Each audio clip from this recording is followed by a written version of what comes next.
Hey everyone, Farmington Mayor Nate Duckett. With us today on the Mayor's Table is the Farmington City Council. My colleagues are here today to talk to you about their vision for our community, the things that they're excited about. We're excited to share with you plans for many projects, updated infrastructure, and of course an exciting 2025. Great episode with your elected officials right here on the Mayor's Table.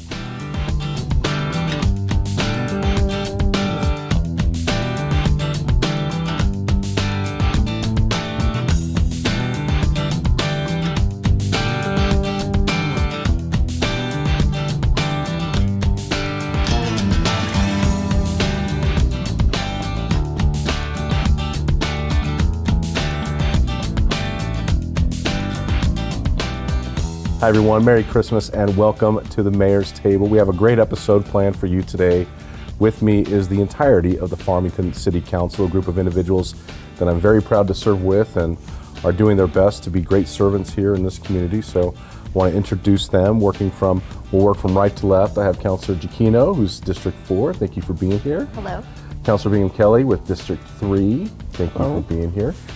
Councilor Rogers, also Mayor Pro Tem Rogers from District 2. One. I just said it backwards. Okay. District 1. Hi, Mayor. Hi. How are you? Good. Good. And then Councilor Buck, who is from District 2. Good afternoon. Thanks for being here. Yep. And we have an election year coming up in 2025. It's already a quarter of the way through. Councilor Giacchino was saying that a quarter way through this century.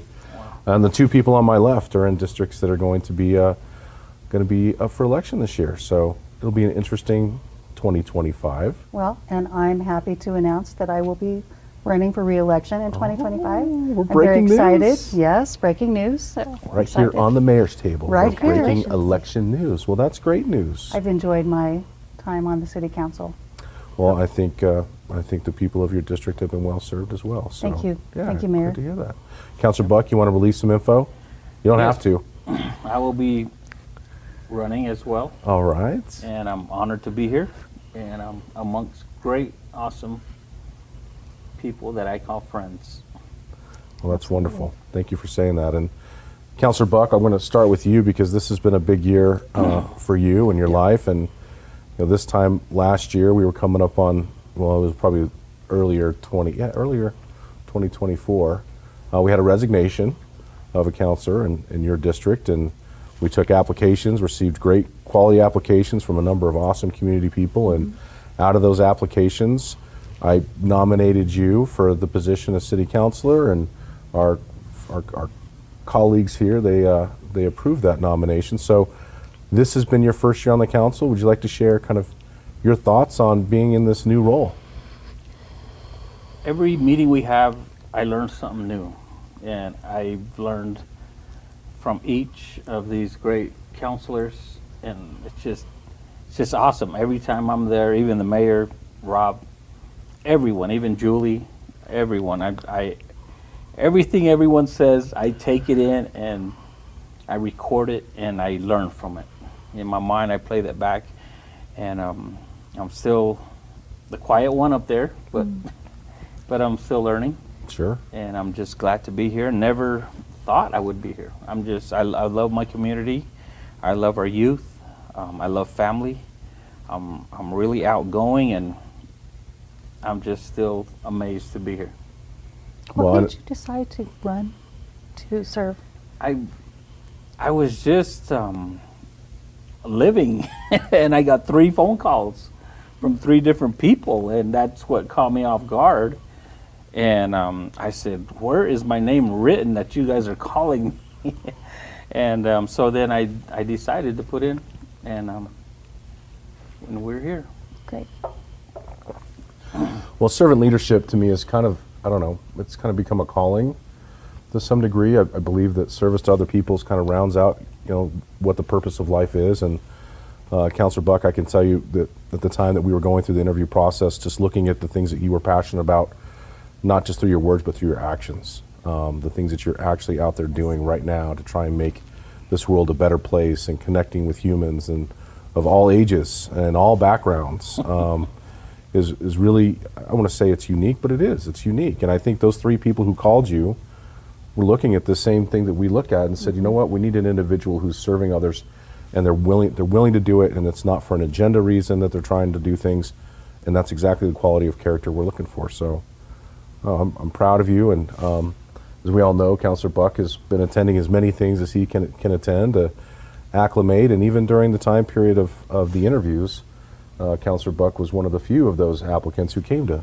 the city council meetings and took the time to learn how things were going, and I think that stood out quite a bit during that confirmation process. So excellent. Well, I'm glad you're on and interested to see what happens here in 2025. Councilor Giacchino and Councilor Bingham Kelly, our elections are in 2027. Why does that seem so far away? It does, doesn't it? Yeah, well, we had ours November of last year, but this past year, and this episode is really kind of talk about the things that have happened here in 2024, and a lot has happened, and a lot is about to happen as well, and so much of that is kind of this long-term planning and vision that we've had for how we want to see this community developed and grow. So I'd love to hear kind of your thoughts, and I'll start with Councilor Giacchino on maybe some of the highlights or things that you've been excited about over this past year, maybe things that are coming up. Well, I'll stay with the conversation about Councilor Buck. It was the first time since my 6 years on the council that we've onboarded somebody new, and that has been a pleasure to teach someone how this all works. There is so much that goes into it. We have multiple departments, multiple individuals, and there is so much to be responsible for, from the macro to the micro. And so it has been a pleasure showing you around and bringing you on board a team where we all love to serve. And you do have that servant's heart. So thank you and welcome. That has been a joy this year. Thank you. Councilor Bingham Kelly. It's been a pleasure welcoming Councilor Buck, and it's always interesting. You're still learning this job. You never stop learning. And so there's been some things that I got to refresh and renew in teaching him or helping him. And so that was pretty interesting, and it just amazes me how much there is to know that I still don't know. So, I find it intriguing too. I think about other municipalities and their elected officials, and I think about the leadership within the city organization itself. I think we're very fortunate here in Farmington, and I share this with our constituents in the city, that we have a very firm foundation of leadership that has great tenure, great experience, great knowledge of municipal operations at every level. And a lot of communities don't have that, and they're going through a cycle of leadership within the organization itself that really, unfortunately, leads to issues. And so I just want to say thank you to our municipal government, the actual body of the operations part of it, for the work that they do that keeps us apprised as a council of things that are going on, and are able to draw from those years of knowledge and experience to present kind of here's the situation here, here's how we've dealt with this in the past, here's how we could deal with it now, and it's beneficial. So I think that's helped, certainly I think, in all of our kind of development here, and Councilor Buck is getting that firsthand this year for sure. Councilor Rogers, things, exciting things that you've been proud about this past year. Sure. That things maybe coming down the road. Well, I too am so grateful for Councilor Buck and his service to the community, and I had the pleasure of meeting him several years ago at a city function, and when he was interested in running, we had quite a conversation about why I ran, why I chose to serve the city, and he's exactly who he is, and he shows us who he is continually. He's got that servant's heart. He's got that desire to serve the community. And I think if we reflect back over the past year, it's great that we have stability in our council. So glad that Councilor Giacchino and Councilor Bingham Kelly were reelected. And it's not so much that we think alike, but we all bring such different perspectives, which I think is valuable. I learn from all of you constantly, and I always think it's unique that your perspectives on situations and things. We've really accomplished a lot as a team, and I'm really proud of the things that we've finished this past year. The remodeling of Pinion Hills Golf Course and the kickoff of Pinion Hills Boulevard, and some of those projects that seem like an eternity in coming, they're here, and we're seeing the fruits of the labor of this group and of our wonderful department heads. Certainly, it takes a whole community of people to make things happen. So, your leadership, Mayor Duckett, you inspire me constantly with your vision and your thinking outside of the box on things, and I'm really proud to serve with this group of people. Well, I think thank we're you. all just in the right place at the right time and for the right reasons.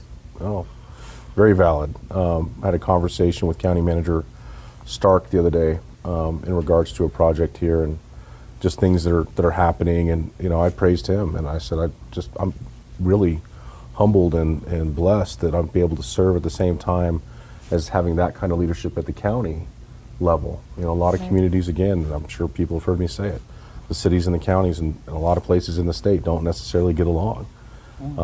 But we are an island up here, and the need for us to really take care of each other and to feed each other is critical when it comes to these agencies that we're dealing with. So yeah, very blessed to be here at this time. Any projects, Councilor Giacchino or Councilor Bingham Kelly, things that are happening right now that maybe constituents need to know about and might be interested in learning more?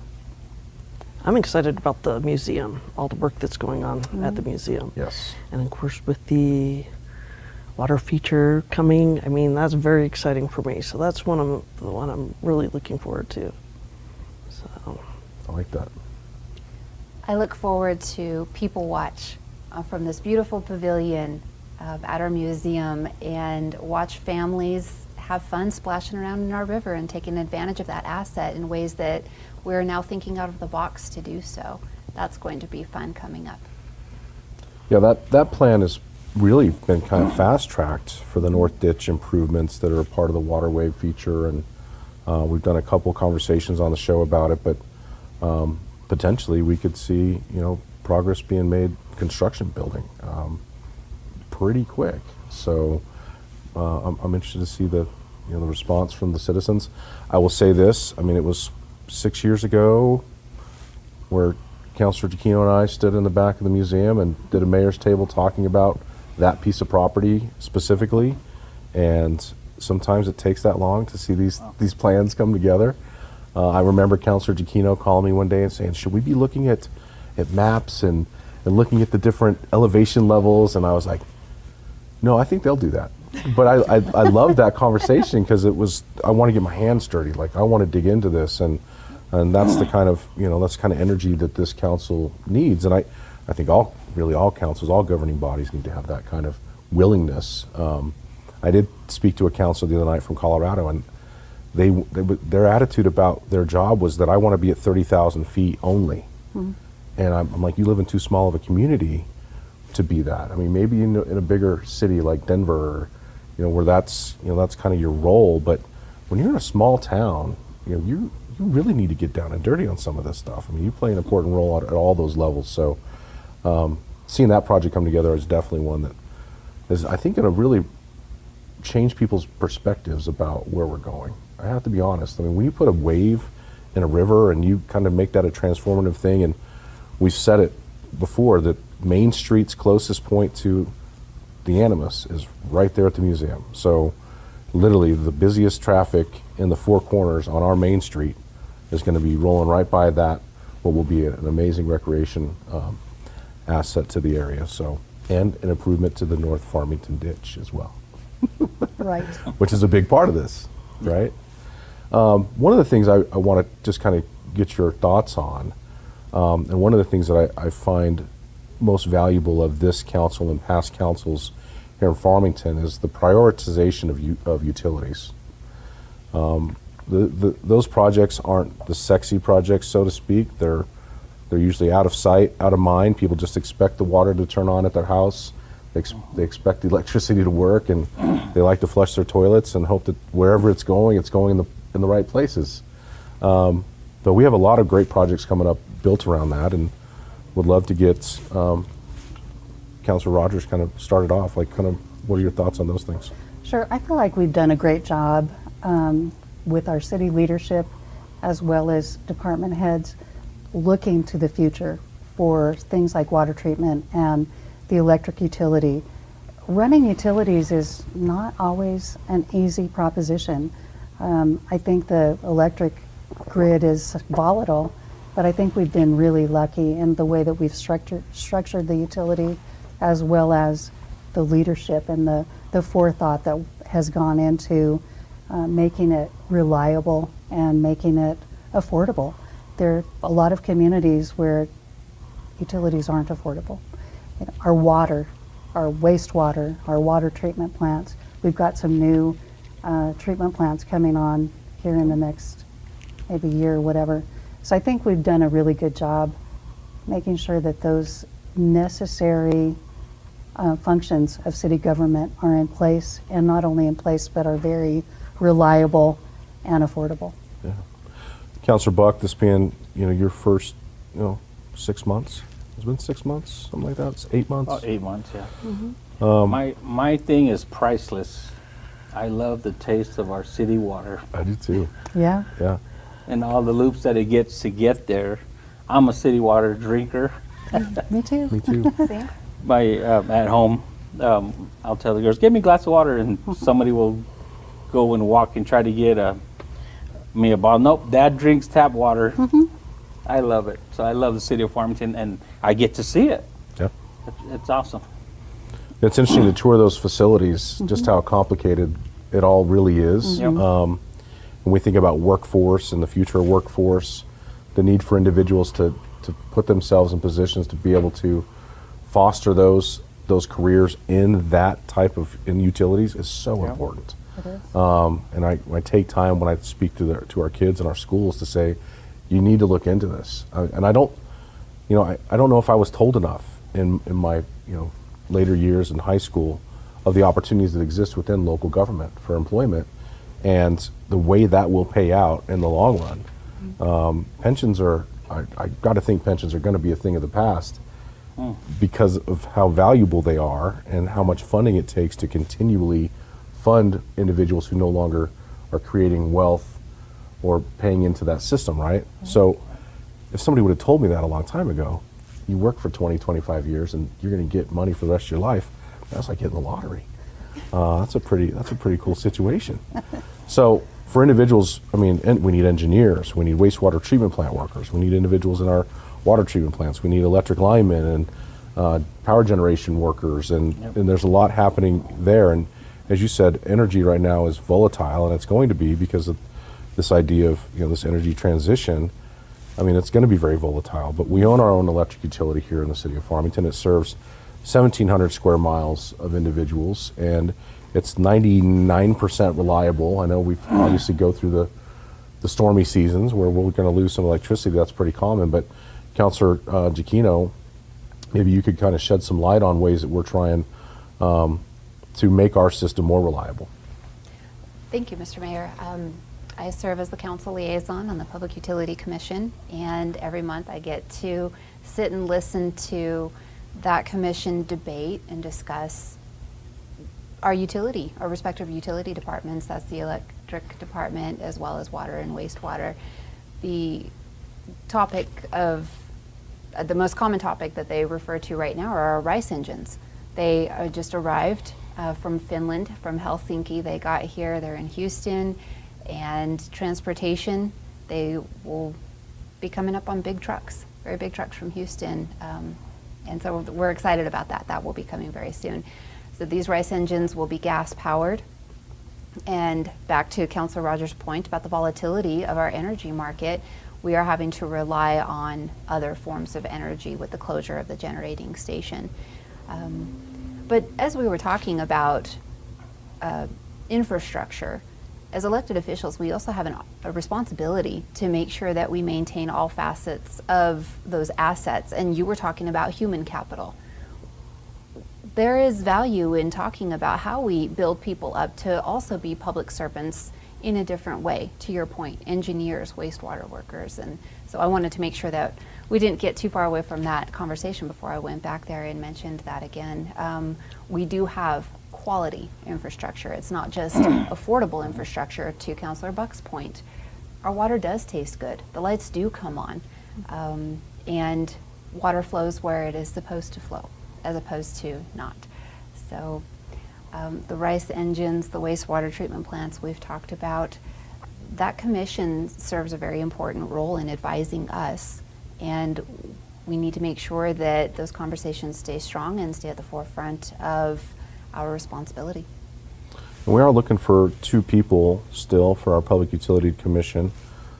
District 1, which is kind of the south central portion of Farmington, which is kind of where we're at right now in the downtown area. We do have an opening there. I've had some interviews. We were able, through a call to action, so to speak, fill a couple of individuals there, so I appreciate that. And then we do have District 5, which is Kirtland, and I know Councilor Giacchino had offered some names for that area as well. So I'm actually very pleased at this point in regards to our advisory commissions, which not all communities do. Those advisory commissions serve an important role in my mind of transparency in government. You know, if you serve on the Citizen Police Advisory Commission, you're getting an opportunity just as an everyday citizen to get and hear from our chief of police and staff on things that are going on here in the area. You're also a part of the appeal process. If you had situations happen with you and you weren't happy with what the police department did, Internal Affairs looks at it, you're still, you know, disenchanted, the appeal would then go to that CPAC commission for them to hear. So they serve different roles, and Parks and Recreation, Cultural Affairs, one of the most popular ones. But we've done a really good job of getting some volunteers from our area to serve in those roles. So I say thank you to the community for taking that opportunity to serve, for sure. 18 megawatts of power, just real quick, is what we're looking at. The addition of our own personally generated energy here for our customers. I think that's really important, to continue to control as much as we can and not have to rely on pricing, the fluctuation of pricing that we're seeing from purchasing it off the line. And Councilor Giacchino and I had an opportunity the other day to speak to a high school class, and I wanted to make sure we note, you know, we were paying about $40 per megawatt hour when we had the San Juan generating station and the 58 megawatts that came out of there for our customers. We're now paying about $70. So that's a big shift in energy cost. Yeah. And when energy costs go up, the cost of everything go up. So, Yeah. very good point. So you made a point that I want to tag along there, Mayor Duckett, and that is the need for volunteers in our community. It's such an important part of many agencies and many different groups in the community to have good volunteers, whether it be on the board or at Farmington Animal Shelter cleaning cages and walking dogs. We need a lot of people to help support this community. And I know you every year do a volunteer appreciation banquet, and I Yes. think that's really important. But I know it's a lot of volunteer hours that go into making our community such a great place to live. Do you know how many volunteer hours we had in 2024? No, it that's was a in great the question. thousands, I believe. Yes, yeah, and probably tens of thousands, actually. So it's very, very important that people give back to the community. I just think everybody has something to give. Well, I think the big part I try and play and put on people is it's your community. It's literally, it's your community, and how you want your community to look and feel and be has a lot to do with how much energy also that you're putting in to make it feel that way. You know, I told Barbie this the other day. We drove down foothills and there was a box on the side of the road. Typically, I will just stop immediately and grab that box. And I said, I'm going to wait and come back and see if somebody picks up that box. Did they? Unfortunately, no. Oh, But I have this mindset to say, if it's to be, it's up to me. Or in Barbie and I's case, it's up to we. Yeah. And I think if we adopt that principle, and if we see things that are out of place, and we pick them up, or we inform others who are responsible for it, then we're only creating more good in my mind. So if you love this community and you want it to be better, find that place where you can serve. There's endless need for trash pickup because we need more pride in our community. We need people to stop throwing your trash out in our parks, near our rivers, on the streets. But there's just no reason for that. There's trash cans everywhere. Hold on to your trash until you get near one, right? That's a simple thing to do, but because we have this issue, we do need more volunteers on the river. We need more volunteers at the lake. I am proud, and I think all of us we're a very faith-driven community, and I have seen more volunteerism from our churches and our church groups over the last couple of years than I've ever seen. They are organized.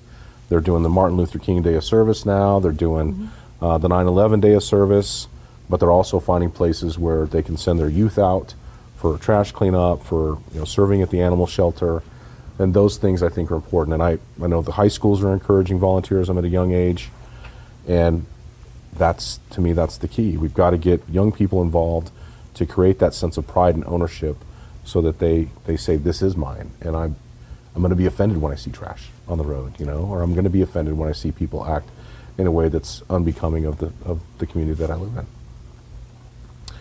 Councilor Buck, I know you volunteer and do quite a few things. Is there, kind of areas you see where individuals could help serve, maybe even outside of the municipal area? I actually, when I put in for the city council, I was actually volunteering, and I didn't know I got a paycheck.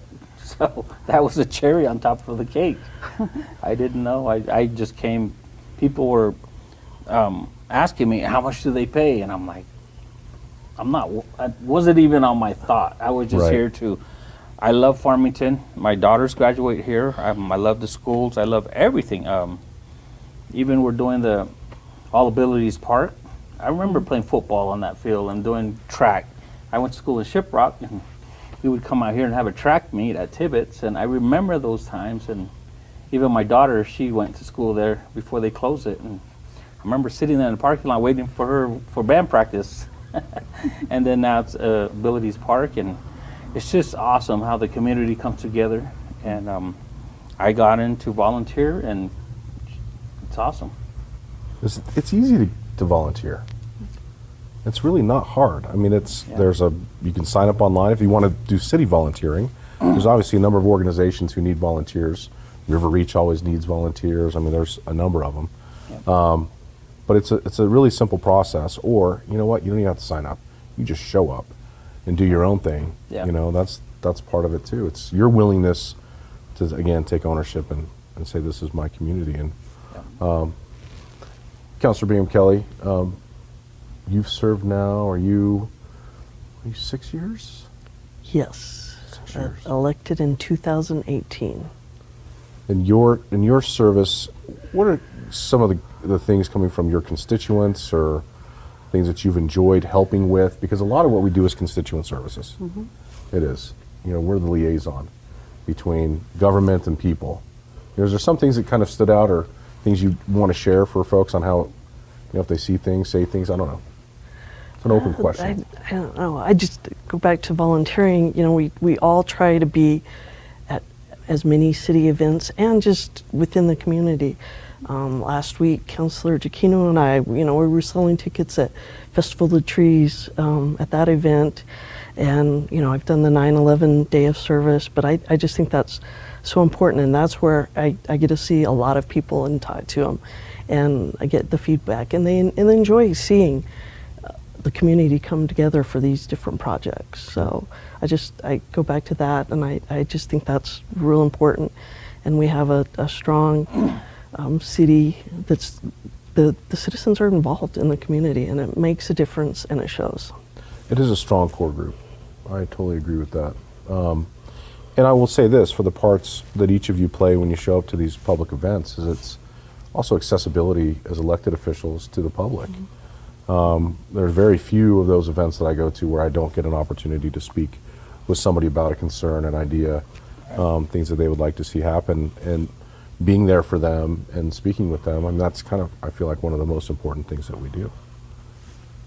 Councilor Giacchino, I know you spend a lot of time going to events and making yourself accessible as well. Presence is important. And as an elected official, we do bear that responsibility to make sure that our constituents are able to reach us in the ways that are more convenient for them, be it email or phone call, or just being present at events. And there are multiple opportunities that we can do that. And we also learn at those events. It's not just being present, but we learn from the community. We learn more about the community. The Chamber of Commerce, for example, has a focus on Farmington coffee where they invite new members from the community to come and learn and network.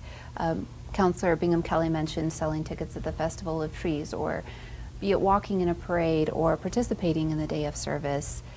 That is part of the joy of serving people, is to do that with the people.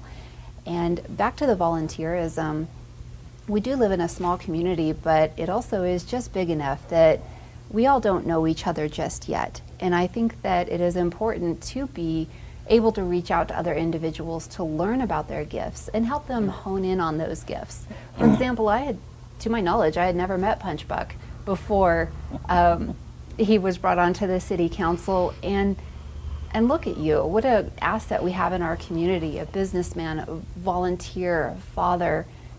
How many other Punch Bucks are there out there that we could find if only we just know where to go and get them? And we can start encouraging other volunteer components of our community, teaching children to be ambassadors. This is where you live, and make it yours, because nobody else is going to if you don't do it yourself. No, I completely agree.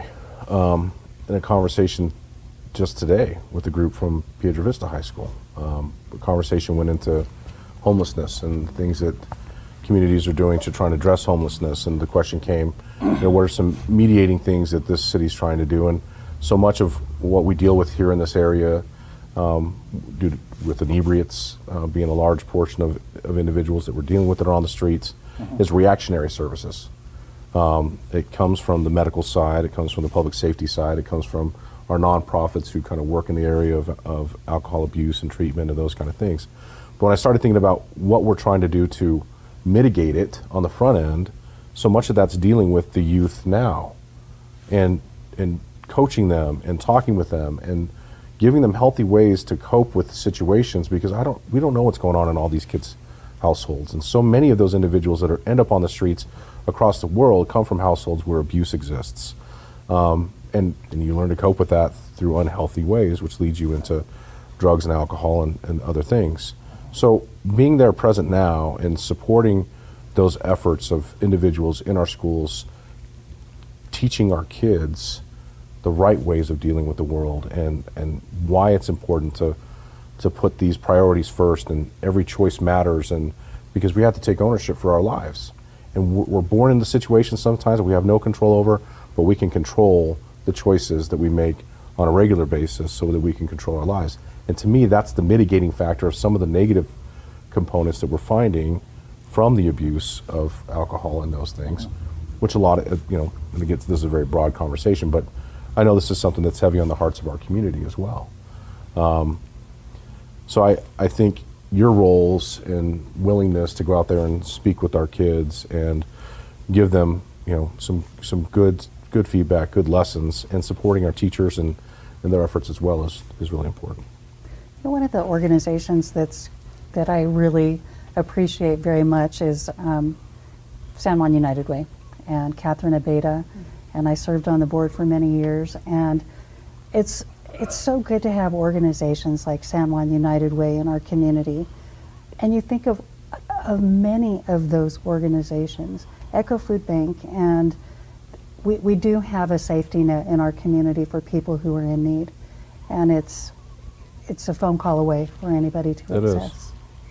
And we do take time every year, and we're going to continue this every year apparently, having Catherine Abeda on to talk about the San Juan United Way and all the organizations that they help support and how that money stays local. And you're right, I mean, there is a broad safety net, and people need to know about it, and the only way they can know is to talk about it.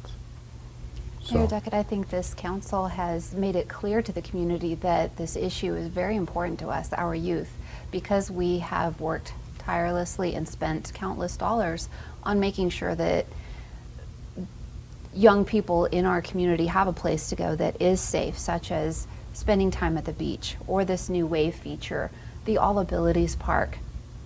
Shameless plug there. I'm so excited. The Boys and Girls Club, what a fabulous asset and a blessing to our community. Yes. But our 58 parks that we have, the museum, Tototh Theater, the Heather McGoy Youth Theater that we have. But yes, getting our youth But the involved. point, yes, get the youth involved, and we need to. I feel that it is my responsibility as an elected official to continue to support those projects so that our youth does have a place to go that is safe. The other night, there were some youngsters that were skateboarding amongst the Christmas lights at the Yep. Civic Center. Yep. And my internal dialogue was, I hope nobody complains, because those children are there, they're laughing, they're enjoying Christmas, they're having fun. They're not getting involved in gangs or doing drugs or spraying up the side of a building, you know. And it made my heart happy to see kids enjoying the fruits of our labors, because I remember we spent a lot of time talking about those Christmas decorations. Well, we sure did. Speaking of enjoying Christmas decorations, I have been down there several times in the last few weeks, and I always see so many people taking pictures with their family in front of the big tree and underneath the big ornament, and the decorations downtown look so great. And I'm really proud of the work that we've done in that regard. As far as the decorations go, they look really good. I have too. And I actually had somebody make that same comment to me the other day, that they've taken the time to go down there and have seen just so many people just out there. Yeah. And that's exactly what it's for. You know, take a picture in front of the angel wings and get a selfie in the ornament and stand in front of the tree. And I hope you've noticed that our new Merry Christmas banners are now hanging down Main Street as well. Those came after the tree went up, but you know, all that's a work in progress. So I think we're trying to encapsulate, in my mind, and what my vision is that hometown, small town feel that our kids and the people who live here can really create great memories they can carry with them forever, and encouraging others to come and celebrate with us. This Christmas parade, by the way, if you guys were all out there for the Christmas parade, kudos to the YPN, the Young Professionals Network. I have never seen a more well-attended Christmas parade. It was overflowing with people. I think we probably had 90% of the kids in San Juan County, elementary age kids in San Juan County. I know there were agencies that spent $1,200 to $2,000 in candy. They still didn't have enough candy to make it all the way down to Safeway.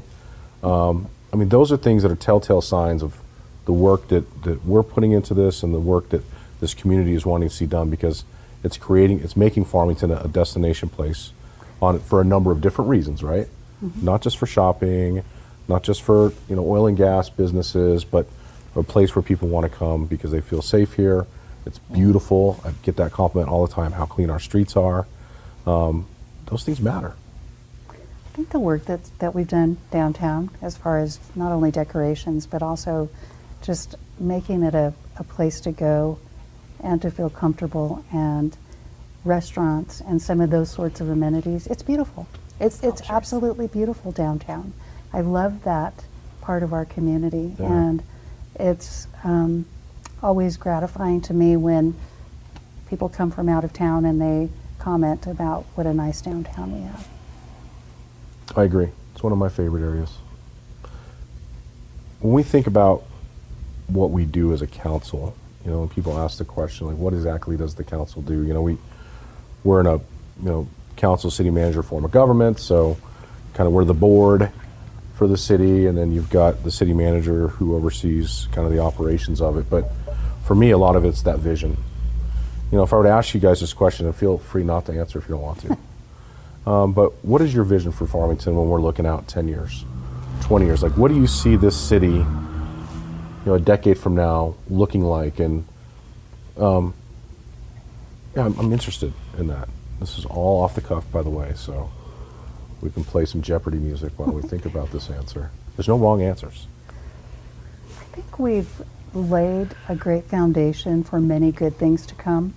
I hope we continue to thrive as a community, to have the infrastructure that we have, to not only maintain that, but to keep it the quality and the affordability as well as reliability.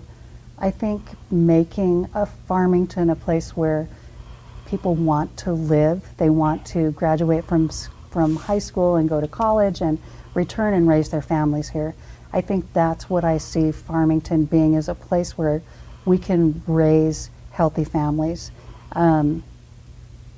It's a very nice community with people who care, and I hope that continues. I feel like we have a big city amenities, but a small community feel where people are connected and they help each other. And I guess that's my vision for Farmington. Very well stated. Yeah, I agree. Any other councilors would like to jump into the fray? I'd just like to say, I remember looking back when I was first elected, and of course we were going through the power plant that was inevitable, that was going to shut down. So just, and those were very dark days, honestly. But to see us on the other side, and I just see nothing but positive for the future of Farmington. I mean, seeing all the bike tracks, all the outdoor recreation, Mayor, that you've pushed so hard for. I think that's, I have a lot of positive vibes for the future in the next 10 years. I think we're a pretty resilient community, and we're going to figure it out. Yeah. It's a great place to live. Yeah. Councilor Bach, Keno, everybody. I grew up in Shiprock on the reservation, and the summer times my dad would ship me out of town. So I had a chance to live up in Logan, Utah. I had a chance to live in Albuquerque, and I had a chance to live in Phoenix. My sisters were all going to these colleges, universities, so I had a chance to spend time different places. And after I graduated high school, I went out to Phoenix for automotive training. And I had planned, my initial plans were to stay out of here. But after getting married and having my children, we both loved Farmington, me and my wife, and we love Farmington. I mean, there's nowhere would rather be. We had chances to leave, but we're like, no, Farmington is great. We just love Farmington. So I've been several places, but I still gravitate back to here. And I just love this place, and it's awesome. Well, I think your story resonates, and I think that's kind of what Councilor Rogers and Kelly is. We want to see that idea proliferate, right? Yeah. And I very similarly, had left here and after graduating high school and went to college, and then had a career that took me to multiple states, and we had our daughter, and we were like, well, we want the grandparents to be a part of their lives. And I'll be honest with you, I didn't know if we were going to come back to Farmington, but God works in mysterious ways, and That's right. We came back, and now we're here, and I wouldn't want it any other way. We're glad you're here too. Yeah, we're doing good things. Councilor Keno? Prepared. Prepared is the word that came to mind when you initially asked what would our vision be for Farmington. We are in a post-pandemic world, and things continue to change at a rapid pace. Technology, our digital online environments, and how families grow, and the dynamic of families in our community. And with all of that in mind, I like the word leverage as opposed to balance. We should find a way to leverage work versus play. As elected officials, we talk about infrastructure and human assets and budgets and taxes. But Mayor, you brought up the strength of our faith-based communities. How do we foster that community safe place for our youth to grow up in while maintaining at the same time a future and be prepared for what is to come in the future? Volatile energy prices, AI. AI scares me, frankly. I don't really care for it, but it's coming whether I like it or not. So being prepared for all of those things that I've mentioned, making sure that we can leverage an environment that is safe for our families, healthy, and continues to grow among all of those things that are changing rapidly in our world. Just thought of a thing, you're talking about AI, potentially for our economic development team at Forset and the Chamber to put together some conferences on how businesses can leverage AI here in our community. I think it is happening, it's here now. And for me, the words that come out is sustainability. I want a community that's sustainable on all levels. and is able to take care of itself, and that means we got to have a strong workforce. We got to have economic-based jobs. It comes from industry that is creating opportunity for kids to get a good education, to come back home, to raise their families in a great community that's safe and has strong faith values, and a community that's redevelopment. I think about the 2040 Comprehensive Plan and the Animus Plan and the things that are built in there in regards to land use and how we want to see those places developed into housing. And we were in Scottsdale last month, and they just built a Whole Foods market, brand new Whole Foods. It was open for 1 month the day we got there, but above it were 3 stories of apartments. And really bringing that whole scope of where you live and work and shop and making that a component of what I would love to see kind of in this area, certainly in the Animus District area, for people who could walk to work and walk to school and walk to shop and those kind of things. And it is interesting what the world's going to look like 10 years from now because of how quickly things are happening. Funny, I thought by now we'd have more self-driving vehicles, but that doesn't seem to be proliferating as fast as we had thought. You mentioned housing, and I think that's Yeah. going to continue to be a need in our community. And it's, no matter what changes in the world, people will still need a place to live. So I think that's going to continue to be a need here. We just saw the San Juan Partnership completed the community needs assessment. We got that report here recently. Housing is one of the top issues on there. I know that's heavy on your all's minds. There are a lot of developers that are sniffing around right now, looking for opportunities because, one, it's needed between us and Southern Colorado.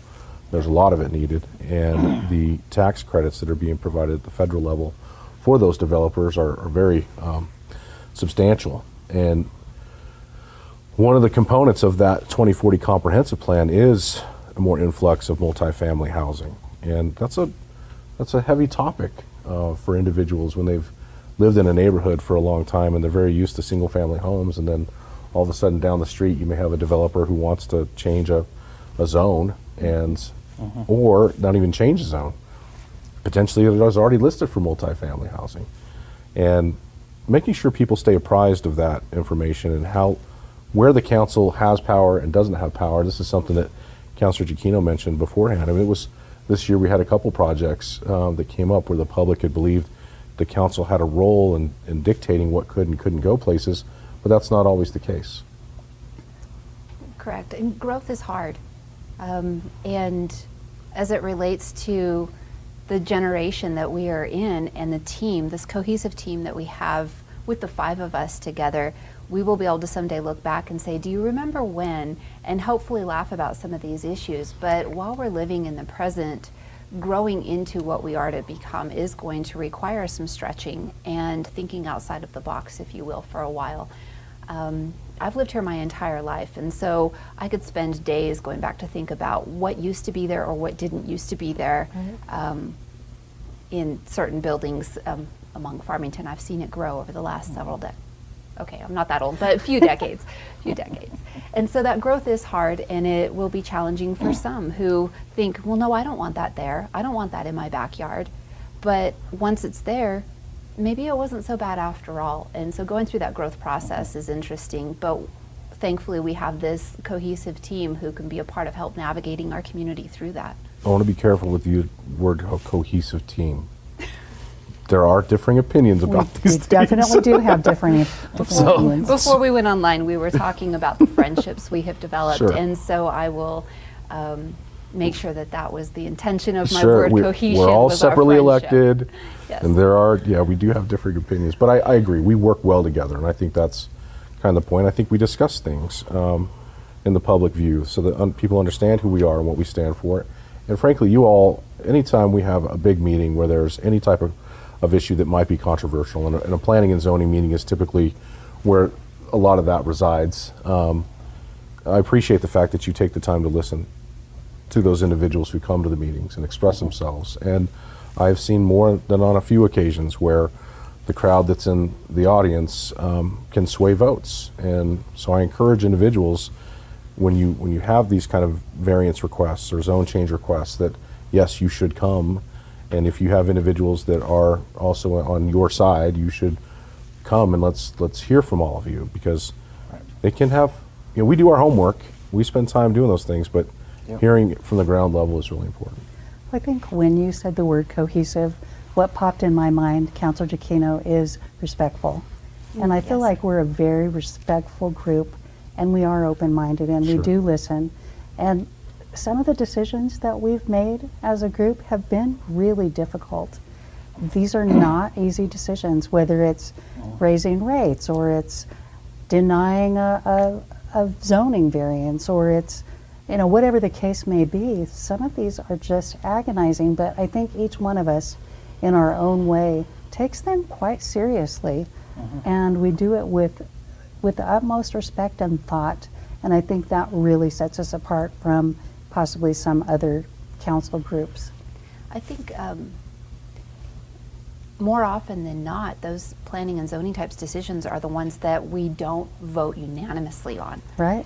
But we are able to hear each other out and have respectful conversation, not just with each other, but Right. with that community that does come before us, asking us to see things from multiple perspectives. No, I agree. I think you've all been very respectful with individuals, and I appreciate that more than anything, because I know I'm not going to agree with everybody out there, but when we talk about the national narratives that seem to divide us so much, the need for respect for one another should override that. Any type of Always. disdain for another human being. Absolutely. Everybody comes from different places and have their own reasons for why they believe what they believe, but having a civil conversation about it, understanding that you and I today aren't going to be able to sit here and yell at each other and really make a difference of anything. So how can we, at least come with respect? So I have appreciated that. I even feel when we've gone, maybe denied a variance request, or we've maybe voted against something, even though the people, the parties involved may not like it, I think they always leave with a good understanding of how we saw it, and we always try our best to listen to every side and make the best decision for the most good. I think that's key. That's key for what we do. I'm the newest one here, and it like I said, every meeting is a learning process. And I remember we made some decisions on different variances, and I got calls afterwards. They weren't happy. So I had to learn that. I had to learn, and I asked several people, how do I go about this? And just keep on going. That's something that I'm learning, how to be in a meeting and in a room with people with opposite side of the table, but how to work together. How to navigate that. That's what I'm learning. So We're all learning that all at the same time. We could go on here for a long time, I'm sure. Especially on that note. Yeah. That's an environment that constantly changes, and so we too are still learning every time someone comes before us. And I appreciate those different points of view, because it helps me learn, it helps me grow, it helps me understand more broadly how one thing can affect a person or a business, or those kind of situations that maybe I hadn't taken into account before. There's a lot of those things out there. There's a lot of things built in within the code that we deal with, the Unified Development Code, or just our ordinances in general. We've made some changes to the UDC in specific ways that development now, we're asking developers to enhance kind of their exteriors, especially when you're building in certain areas.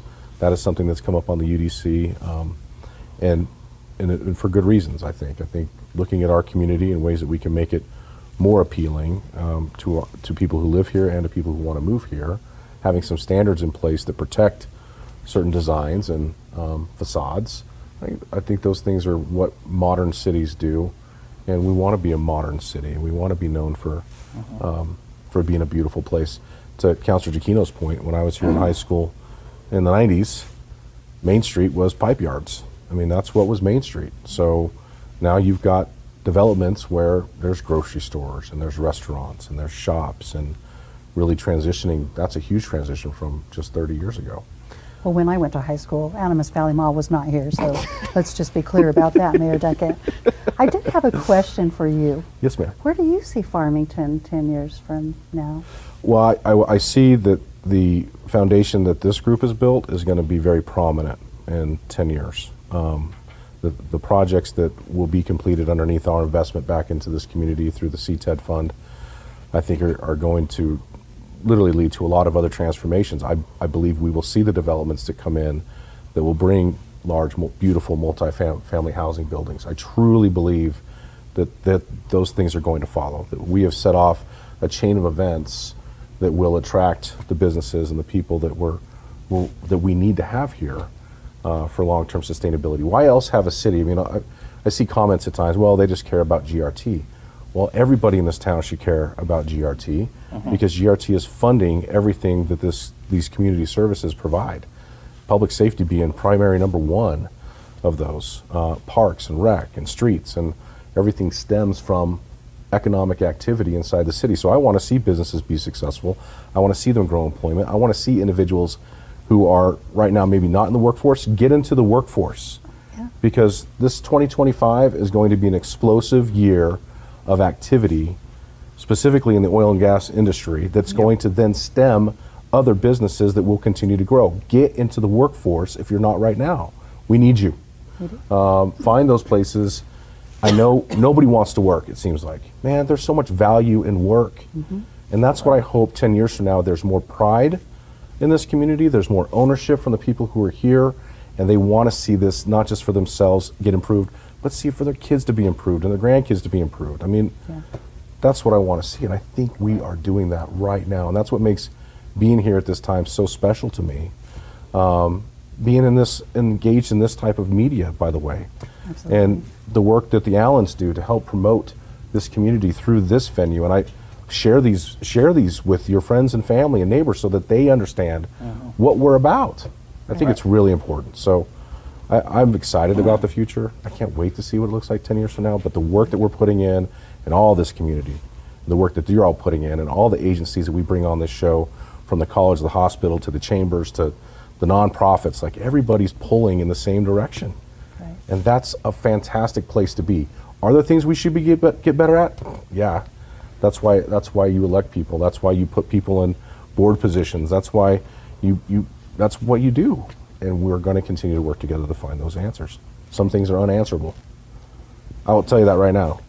And we all know that. Some things are unanswerable, and you just continue to work the best you can on behalf of the people who need that work. So, absolutely. Is that, yeah. It's a great answer. I know. I want to see these things happen. Yeah. So yeah, 2025 is a big year. Final thoughts on 2025 as we move into the new year. Anything? I'll give you all a chance to add something, and whoever wants to jump in first can jump in first. I am very excited about 2025. I feel like we've gone through quite a lot as a group over the last few years, not just in 2024, but it feels like we're embarking on a new chapter, and I think it's going to be really exciting. Me too. Councilor Buck. I like order, and this city is very organized. Even before I was a city councilor, my back of my house, the transformer blew up one time, and within an hour, the team was already out there, and they put it all back up, and I was like, wow. And I'm from the reservation, born and raised. You don't see that over there, and it's a whole different ballpark. But even with that, I went and picked up a guy the other day up at the Nappy area, and the roads had no stripes on it. Yeah. And I drove through there when it rained, and you couldn't see. So he was telling me, hey, can you put in with the city and let them know about the stripes? And I said, oh yeah, I serve with Liam Kelly on the MPO, and well, I'll look into it. And that I was just voicing that. And within 2 or 3 days, the stripes were there, and he thought I did something. Really? He thought, yeah. So coming down off that Nappy, now there's stripes. We need your influence on some other striping then on the other side of the line. Yeah, so the striping's there, and he called me like I did something, and I'm like, no. But that's just the organization of this area. Sure. And the MPO, it runs the whole San Juan County. It's not just Farmington. Right. It's all of San Juan County, and it's just awesome to see that it's already on cruise control at the right timing. That's what I like. That's what I like about Interesting, Farmington. yeah, it's an interesting way of looking at it, for sure. And I want to make it better, however we can. Right. But everything for me, everything I'm learning here, the city is thriving. The city is growing. We have awesome people here. I want to take that, and I want to eventually one day take it into the Navajo Nation. That's my plan. Nice. Yes, sir. Awesome. Councilor Bingham Kelly? Oh, well, again, I'm excited next year, All Abilities Park, to have the farmers market in the pavilion, hopefully, Yeah. assuming no construction delays, but that's always possible. And I would just like to remind everybody to slow down, please. I still get, that's probably one of my number one complaints is people just drive too fast.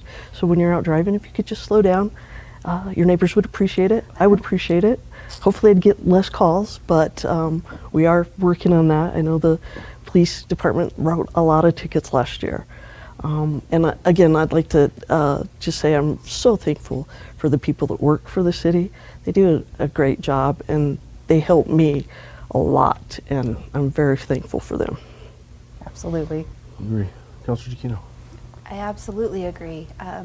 What Councilor Buck is saying is a testament, I think, to the staff and the people who do show up to work every single day and have pride in their jobs and respect themselves, their families, their communities, the place that we live and that we share with people that we love. So 2025, here we come. We're going to get to tie a bow on many projects that this group has started, and then some projects that have maybe even started before us. I like being able to look into the future and then look back and feel accomplished, and then give recognition where it is deserved, and that is among our staff. I think the city of Farmington has a strong staff, and kudos to them. Shout out to them. We love them all. No, well stated. 2025, first I wish everybody a Happy New Year's, and I think it's within ourselves to determine what that year is going to look like. I think what this organization and what we try to do is set a stage where people are going to have an improved quality of life. They're going to have improved amenities. They're going to have more opportunity to go places with family, and if you don't have family, to go with yourself, but to enjoy things that are already here but are going to be amplified, and they're going to be made better. And I hope that the fruits of those labors pay off on many levels for the next years to come, and encourage people to be involved. There's so much opportunity for individuals out there who want to see things changed or want to be a part of this great thing that we're doing, for them to be a part and to do so. So I encourage that activity as well, and stay tuned. Stay tuned to what's going on through the mayor's table. Stay tuned through what's going on through the farmingtonnm.org website, the Visit Farmington website. Follow these groups on your social media feeds, and be aware. Part of the struggle is always, how are we disseminating information? How can I find out more? Well, social media, for all the things that I have issues with, is still the number one place for people to go and get news about things local. So be engaged in that, and if you have concerns, know that these individuals here and our counterparts at the county and the other cities, the reason they're in elected roles is because we are liaisons from the people to the government, and we're here to serve. That's what we do. And to our staff, man, we couldn't do constituent services without their, and in some cases, some of the most immediate actions they could take when issues are brought up. So that's telltale to the type of organization and the organized way that local government goes about what they do. So I appreciate all of my colleagues here, and I appreciate all of you out there in the city of Farmington, and wherever you may be tuning here to the mayor's table. We appreciate you. We wish you a Merry Christmas, a Happy New Year, and we'll see you in 2025.